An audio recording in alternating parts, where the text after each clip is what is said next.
Right now, there's a lot of fear and confusion spreading online about a massive immigration reform that supposedly just passed.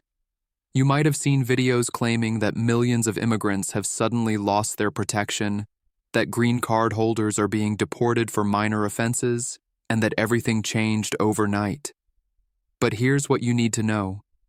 Those claims are not accurate. The truth is both more complicated and less terrifying than what's circulating on social media.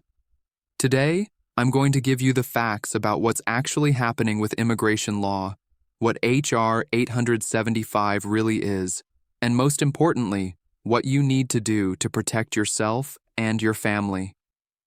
This is U.S. Visa Updates, and by the end of this video, you'll have the clear, honest information you deserve. Welcome to US Update X, where we cut through the confusion and give you accurate, reliable immigration information that can help you make informed decisions about your future in the United States. I'm committed to being honest with you, even when that means correcting misinformation that's spreading online, because your future and your family's future are too important for fear-based content or misleading claims. Today, we're talking R.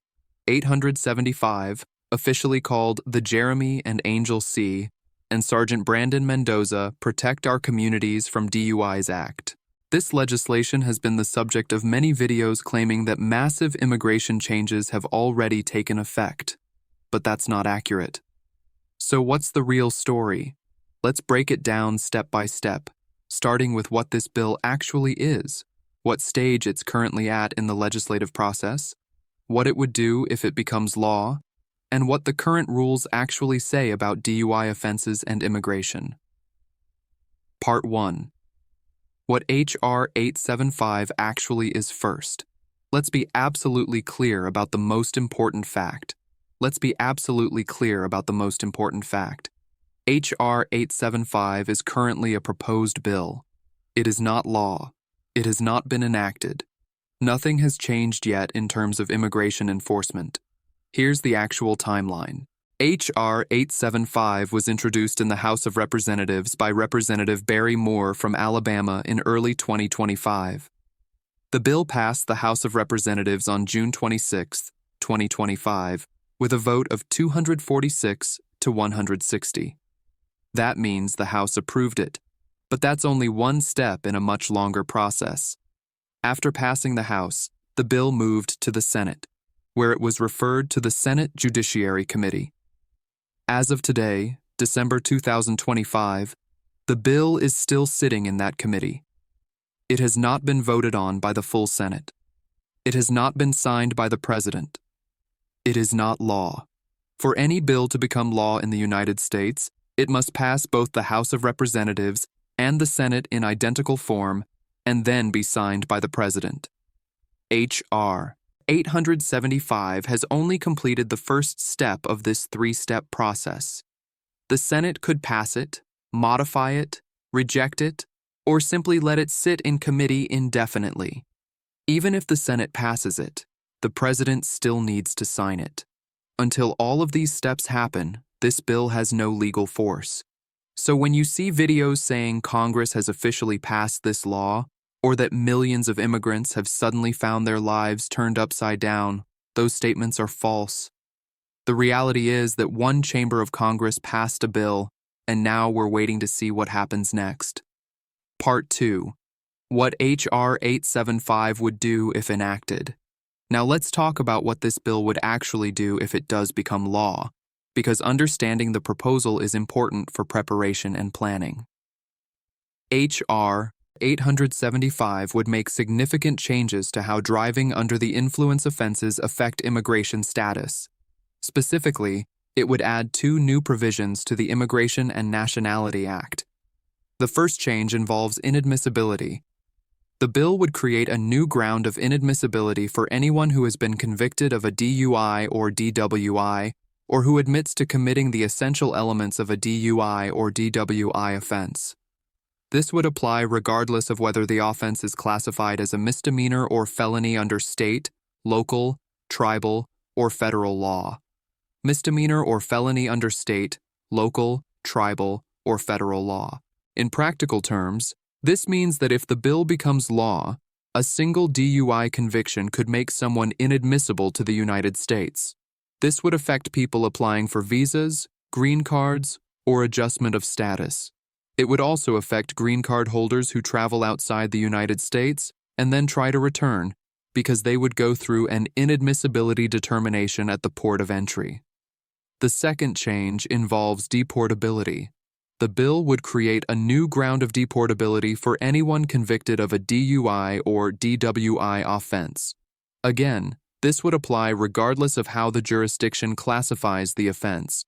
This means that a conviction, even for a first-time misdemeanor DUI, could subject someone to removal proceedings. One of the most concerning aspects of the bill is that it does not include any temporal limitation. This means it could potentially apply to convictions from years or even decades ago.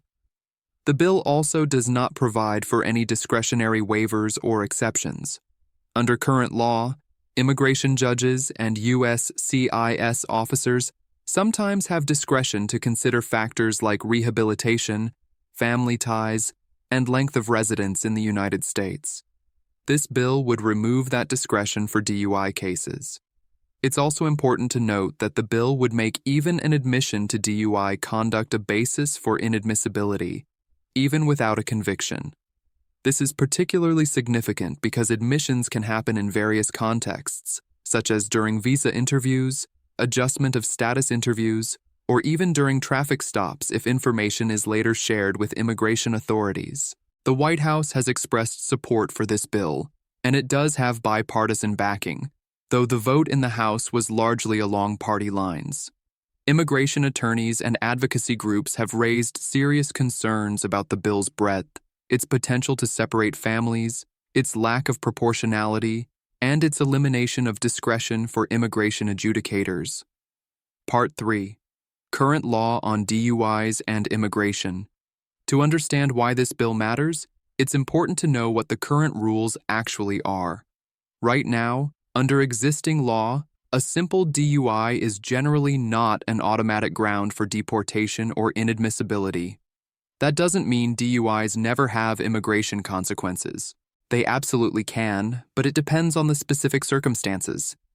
Under current law, a DUI might create immigration problems if there are aggravating factors. These can include multiple DUI convictions, a DUI that involved a controlled substance rather than just alcohol, a DUI that resulted in injury to others, driving without a license, having a child in the car, or other factors that might make the offense more serious. In those cases, immigration authorities might argue that the DUI constitutes a crime involving moral turpitude or falls into another deportable category. For people applying for naturalization and citizenship, a DUI on your record can affect the good moral character requirement. Multiple DUIs, especially if they occurred during the statutory period for demonstrating good moral character, can be particularly problematic. However, under current law, people with DUI convictions do sometimes successfully naturalize, especially if they can demonstrate rehabilitation, if the offense was isolated, and if they have otherwise maintained good moral character through employment, family ties, community involvement, and tax compliance. For undocumented immigrants, a DUI arrest can be particularly dangerous, not because the DUI itself is necessarily a deportable offense, but because the arrest brings you into contact with law enforcement, which can then lead to ICE notification and detention. Once you're detained by ICE, your lack of legal status becomes the basis for removal proceedings, not the DUI itself. Green card holders need to be especially careful about international travel if they have any criminal history, including DUIs. When you return to the United States, you go through the inadmissibility screening process.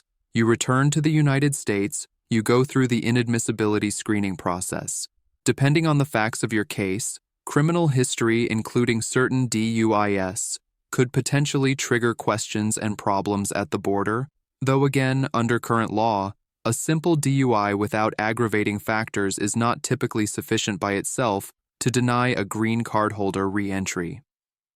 Part 4. Why this bill has generated so much attention.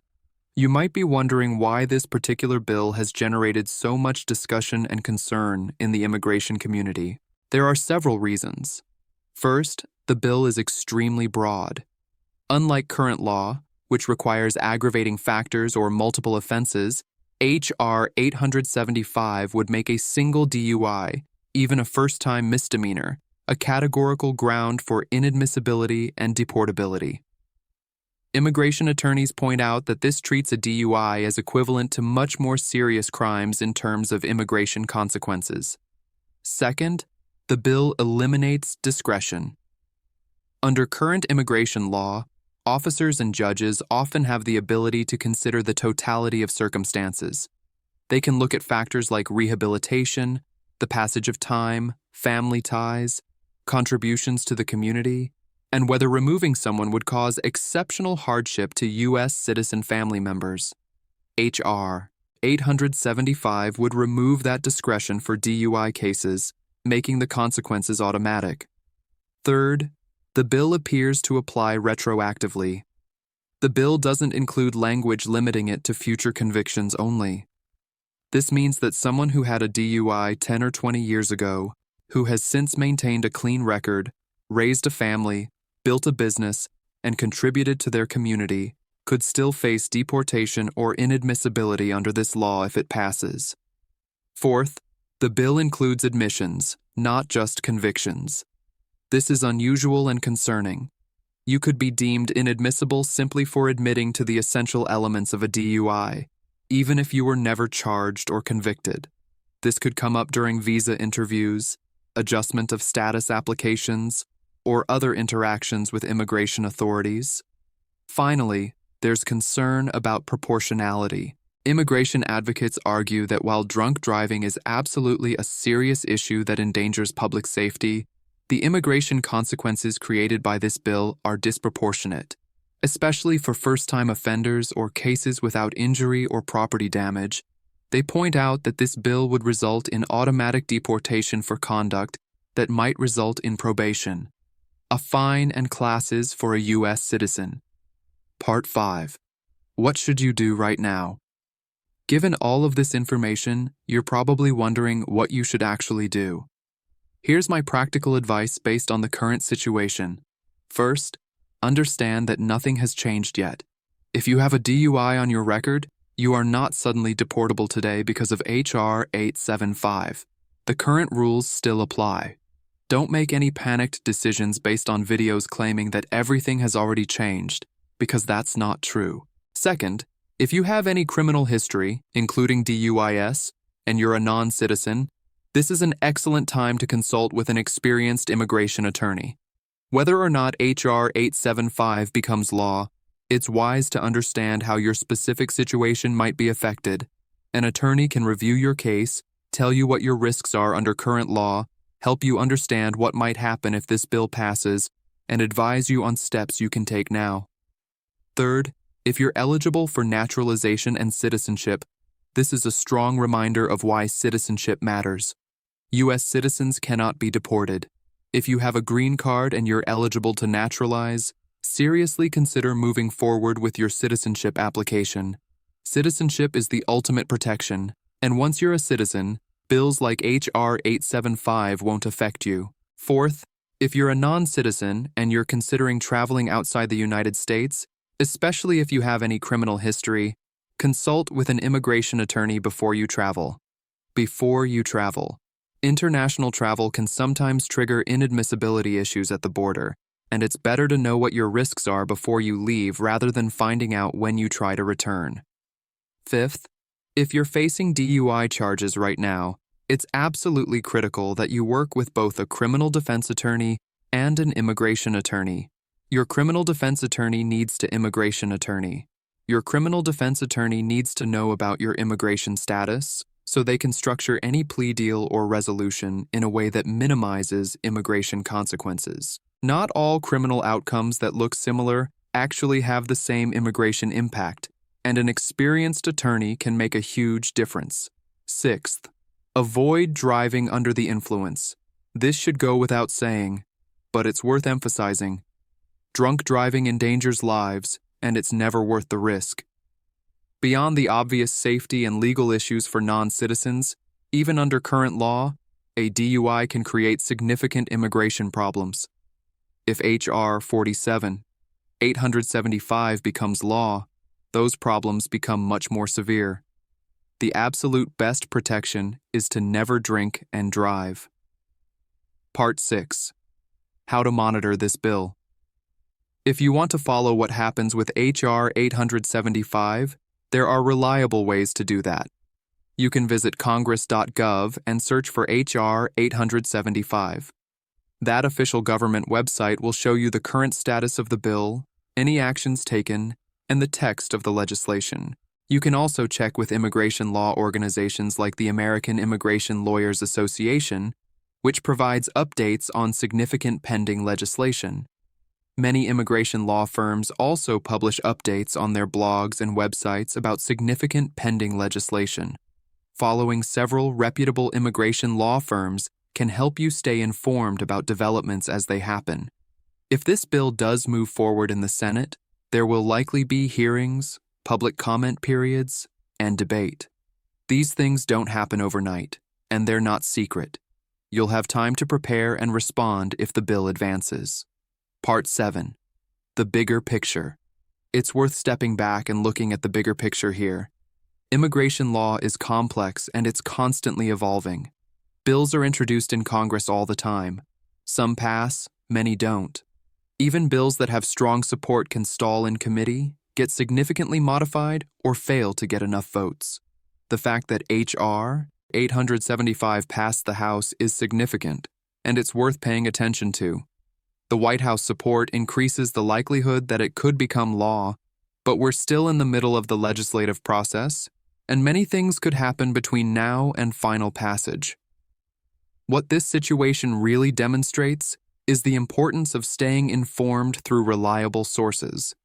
It's easy for misinformation to spread on social media, especially about immigration, because these topics generate strong emotions and people are understandably anxious about their futures. But panic based on false information doesn't help anyone. What helps is accurate information, good legal advice, and thoughtful planning. This is also a reminder that your immigration status matters. If you're in the United States on a temporary visa, having a clear path forward toward permanent residence or citizenship should be a priority. Having a clear path forward toward permanent residence or citizenship should be a priority. If you're a green card holder, seriously consider naturalization if you're eligible. The more secure your status, the more protected you are from changes in immigration policy and enforcement priorities. Part 8. Resources for help. If you need help with immigration matters, including concerns about how pending legislation might affect you, there are resources available. The USCIS website at uscs.gov is the official source for immigration forms, processing times, and policy guidance. You can check case status online, find processing times for different types of applications, and access a wealth of information about different immigration benefits. The USCIS Contact Center can be reached at 800-375-5283. They're available Monday through Friday from 8 a.m. to 8 p.m. Eastern Time. They can answer general questions about immigration processes, help you check case status, and direct you to appropriate resources. If you need to find an immigration attorney, the American Immigration Lawyers Association has a lawyer search tool at illawyer.com. This allows you to search for immigration attorneys by location, language, and specialty. All attorneys listed are AELA members who meet certain standards for experience, insurance, and continuing education. Many communities also have nonprofit organizations that provide free or low-cost immigration legal services, particularly for vulnerable populations. Low-cost immigration legal services, particularly for vulnerable populations. USCIS has a Find Help in Your Community page on its website that can help you locate these resources. Remember that you should be very careful about where you get immigration advice. Immigration law is complex, and the stakes are high. You should work with licensed attorneys or accredited representatives recognized by the Board of Immigration Appeals. Be wary of notarios or people who aren't licensed to practice immigration law but claim they can help you. Unauthorized practice of immigration law is unfortunately common, and it can result in applications being denied, deportation, and financial loss. Let's wrap this up with the key points you need to remember. H.R. 875 is a proposed bill, not current law. It passed the House of Representatives in June 2025, but is currently pending in the Senate Judiciary Committee. Nothing has changed yet in terms of what's actually enforceable.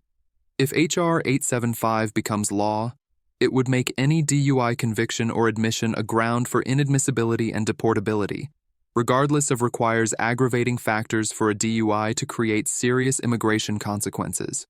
Under current law, simple DUIs without aggravating factors typically don't result in automatic deportation or inadmissibility, though they can still create problems in certain contexts, especially for naturalization applications or if there are multiple convictions. If you're a non-citizen, especially with any criminal history including DUIs, you should consult with an immigration attorney about your specific situation. If you're eligible for citizenship, strongly consider moving forward with naturalization. If you're facing criminal charges, work with both a criminal defense attorney and an immigration attorney to protect your rights on both fronts. The most important thing is to stay informed through reliable sources. Don't make panic decisions based on misinformation, and get proper legal advice for your specific situation. Thank you for watching U.S. Visa Updates. I hope this video has given you clear, accurate information about H.R. 875 and what it means for the immigration community. My commitment to you is always to provide honest, factual information, even when that means correcting popular misconceptions or pushing back against fear-based content that's circulating online. Your future matters too much for guesswork or panic. You deserve accurate information so you can make informed decisions about your life and your family's future in the United States. If you found this video helpful, please consider subscribing to the channel and clicking the notification bell so you don't miss future updates on important immigration news. I also encourage you to share this video with anyone you know who might be confused or worried about H.R. 875 or other immigration issues. Accurate information is the best tool we have against fear and uncertainty. If you have questions about specific immigration issues or topics you'd like me to cover in future videos, please leave them in the comments below. I read all the comments and I used your suggestions to decide what topics to address next. Remember, immigration law is complex. Every situation is different, and nothing in this video should be taken as legal advice for your specific case. For personalized legal guidance, always consult with a qualified immigration attorney who can review your individual circumstances. Stay informed, stay prepared, and stay safe. Until next time, this is US Update X, bringing you the immigration information you need, when you need it, with the honesty you deserve. Take care.